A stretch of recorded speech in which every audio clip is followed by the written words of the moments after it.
My name is Abigail Turner. I'm 34 years old, and this story starts in a hospital bed with a reconstructed knee and a boyfriend who thought I wouldn't notice. 2 days ago, I had full reconstruction surgery on my left knee. It was an old injury from my college soccer days that had finally caught up with me, the dull ache turning into a grinding pain I couldn't ignore anymore. The surgery had been scheduled for months. I knew recovery would be brutal. What I didn't know was that Liam had been waiting for me to be out of commission. The anesthesia left me floating somewhere between awake and nowhere. The hospital room was sterile white and too quiet. My mom sat beside me, her hand wrapped around mine, her face lined with worry. Liam had kissed my forehead before surgery. Quick, distracted. "I'll come back tonight," he said. "Work deadline." I was too groggy to argue. That first evening blurred into medication and drifting sleep. My mom held my phone, replying to messages from friends. Around 8 p.m., it buzzed again. "Oh, it's Liam," she said gently. I only heard her side of the conversation. "Yes, she's okay. Just resting. You're at the apartment? That's good." "Oh, Netflix code? Let me check." I remember trying to focus through the fog.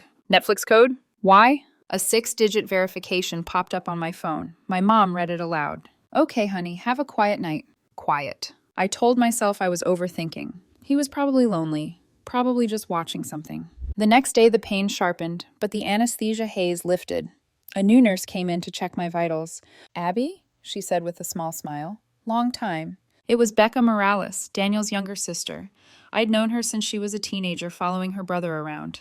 We chatted. She adjusted my IV, asked about the surgery. Then she hesitated at the door. "Abby, this might not be my place, but if Daniel were in here, I'd want someone to show him." She walked back to my bed and turned her phone toward me. Instagram. Liam's story. The first clip was my living room. But it wasn't quiet.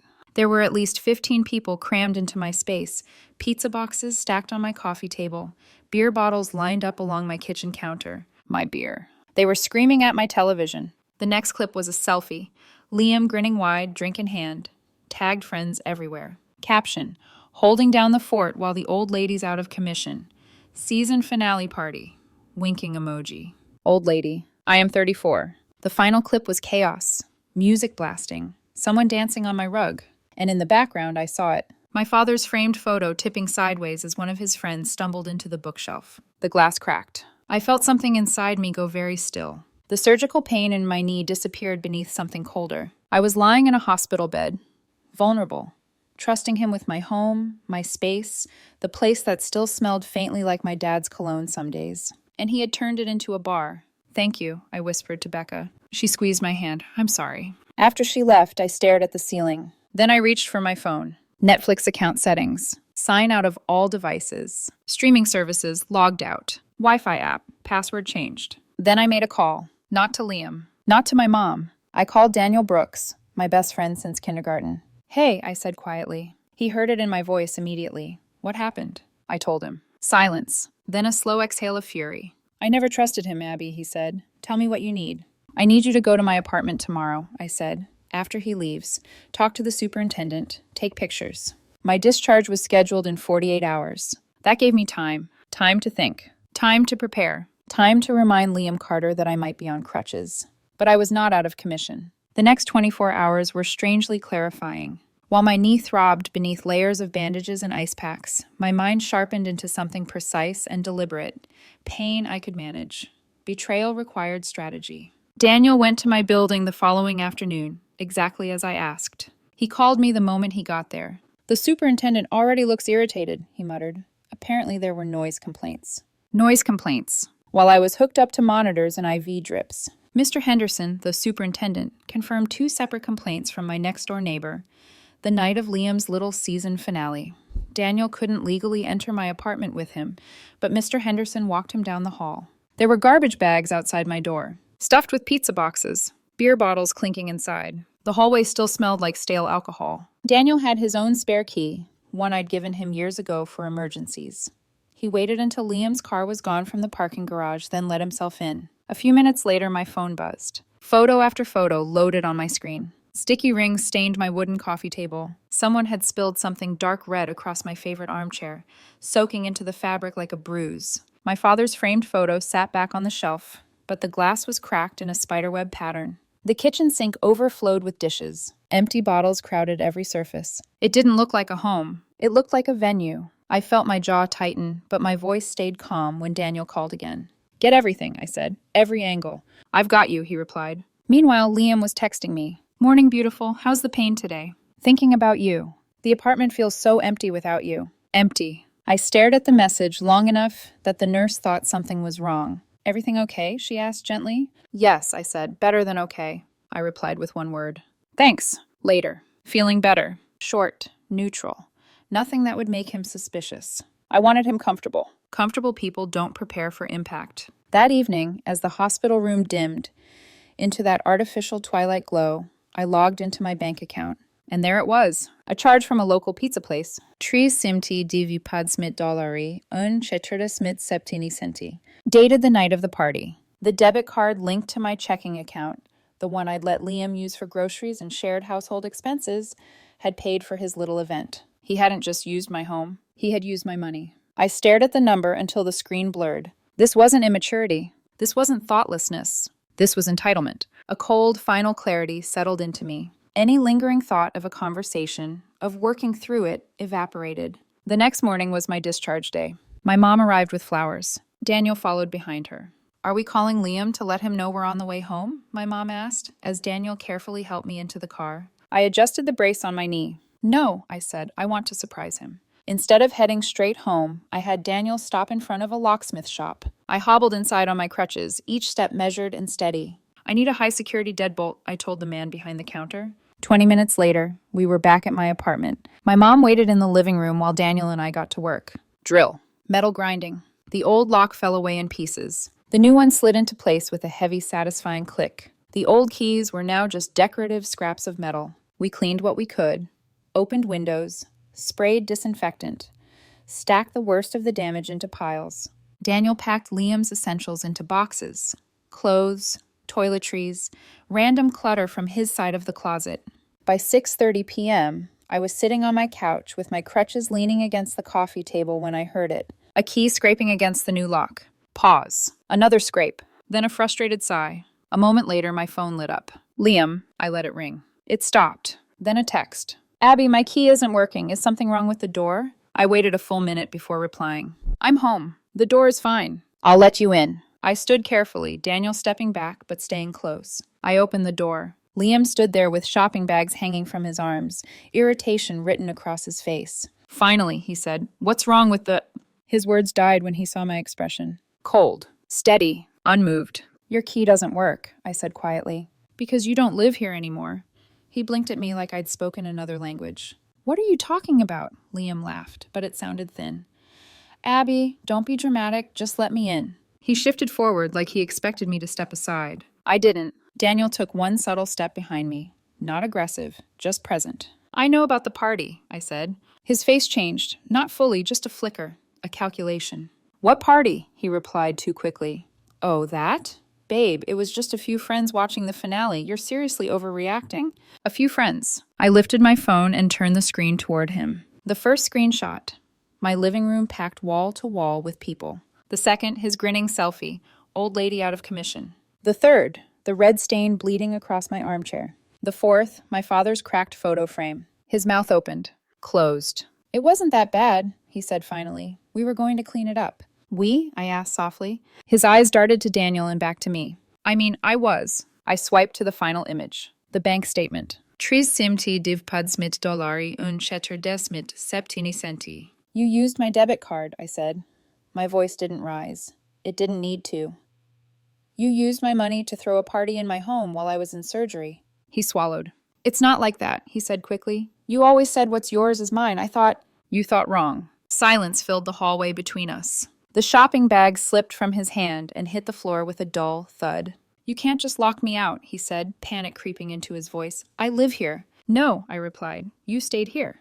There's a difference. Daniel gestured toward the stacked boxes by the entryway. Your essentials, I said. Clothes, toiletries, laptop charger. The rest can be arranged later, through Daniel. You're insane, Liam snapped, the mask cracking.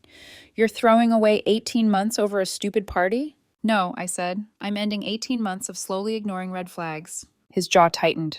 You're acting like a victim. I almost laughed at that.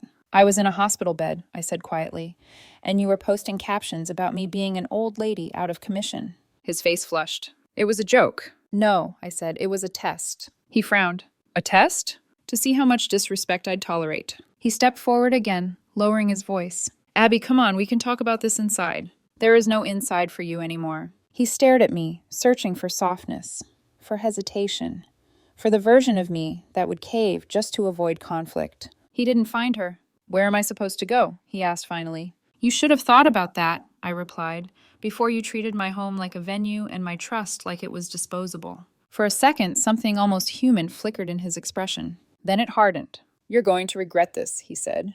Maybe, I answered calmly, but I won't regret respecting myself. I stepped back. Take your boxes. He didn't move. Daniel's voice cut through the silence. Liam, just his name, firm, enough. Liam grabbed the boxes, his movements jerky and angry.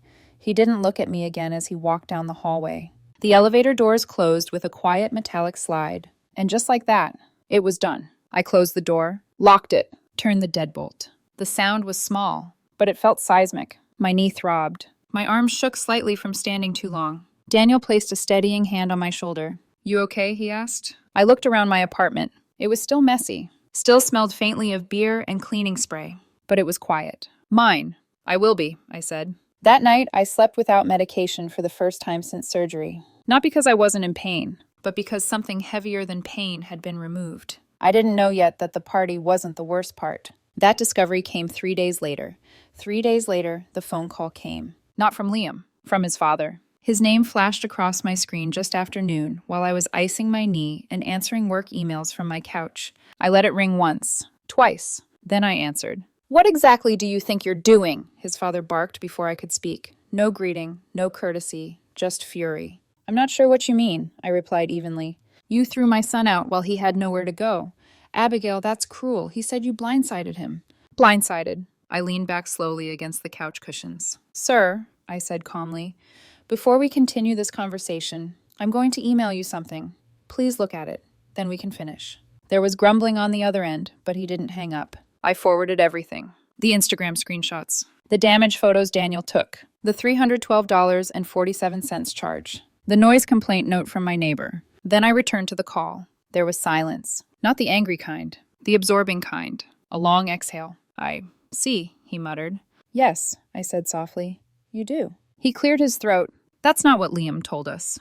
I'm sure it isn't. Another pause. When he spoke again, his voice had changed. Quieter, heavier. He said a few friends stopped by to keep him company while you were recovering. I let that hang in the air. Does that look like a few friends? No, I heard him sigh.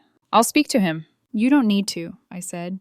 This isn't about discipline. It's about consequences. 2 days later, he called again. This time he apologized. Said they were deeply disappointed. Said they hadn't raised him that way. I thanked him for calling. But I didn't soften. Because accountability wasn't repair. Meanwhile, Liam tried a different approach. His friends started posting vague statuses online. Some people can't handle a strong man having fun. Funny how victims love attention. They never mentioned my name. They didn't need to. It was obvious. For about 12 hours.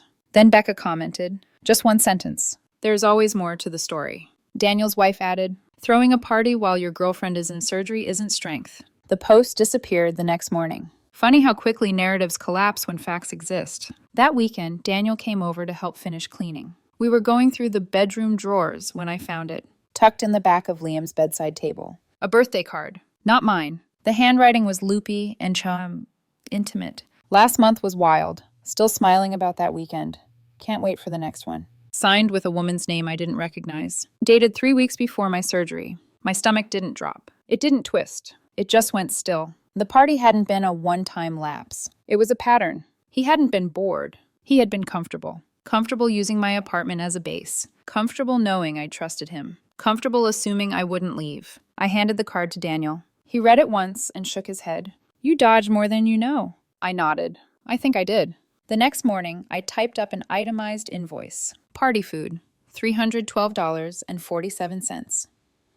New armchair, $420. Locksmith and deadbolt, $138. Replacement frame and glass, $62. Total, $932.47. I printed it. Attached copies of the receipts. Included a short note. Payment due within 30 days. Otherwise, I will file in small claims court. All documentation is prepared. I sent it certified mail to his parents' address. 2 weeks later, a check arrived. Full amount. No message. No apology. Just money. And honestly, that was enough. It's been 2 months since I came home from the hospital to a wrecked apartment and a relationship that collapsed under its own entitlement. My knee is healing faster than expected. My physical therapist says reduced stress speeds recovery. I didn't tell her that sometimes healing isn't about muscle or bone. It's about boundaries. The apartment feels different now. Cleaner. Lighter. Not because the floors shine or the windows are open more often, but because nothing inside it feels borrowed anymore. My mom knows everything now. When I finally told her about the Netflix code, about the party, about the caption, her face crumpled. "I'm so sorry," she whispered. "I gave him that code." "It wasn't your fault," I told her. "You were being kind." Liam exploited kindness. That's on him. I heard updates through Daniel and Becca. After a tense month at his parents' house, Liam moved into a small apartment with 2 roommates. The influencer image he liked to project online faded quickly when he wasn't posing in my living room anymore. Apparently, hosting parties is less glamorous when you're splitting rent 3 ways and paying your own utilities. The friends from that night? Gone. It turns out people who cheer loudest in your living room don't stay when the couch disappears. Last weekend, I hosted something of my own. Not a party. Just dinner. My mom, Daniel and his wife, Becca. I grilled steaks on the balcony while Daniel poured wine. We laughed about old memories, about kindergarten field trips, about how Becca used to follow Daniel around like a shadow. I sat in my new armchair, soft gray fabric, nothing like the old one, and I looked around. No sticky rings, no shouting, no cracked glass, just warmth. As they were leaving, my mom hugged me tightly. "I'm proud of you, Abigail," she said. "You stood up for yourself." I held her a little longer, because she was right. For a long time, I thought being patient meant being loving. I thought giving second chances meant being strong. But strength isn't absorbing disrespect until it stops hurting. Strength is locking the door when someone proves they don't deserve the key. Liam thought I was out of commission. An old lady sidelined, recovering. He mistook temporary vulnerability for permanent tolerance. He thought I'd limp back into normal. Smile. Forgive. Forget. But the only thing that went out of commission that week was the version of me who accepted less than I deserved. And she's not coming back.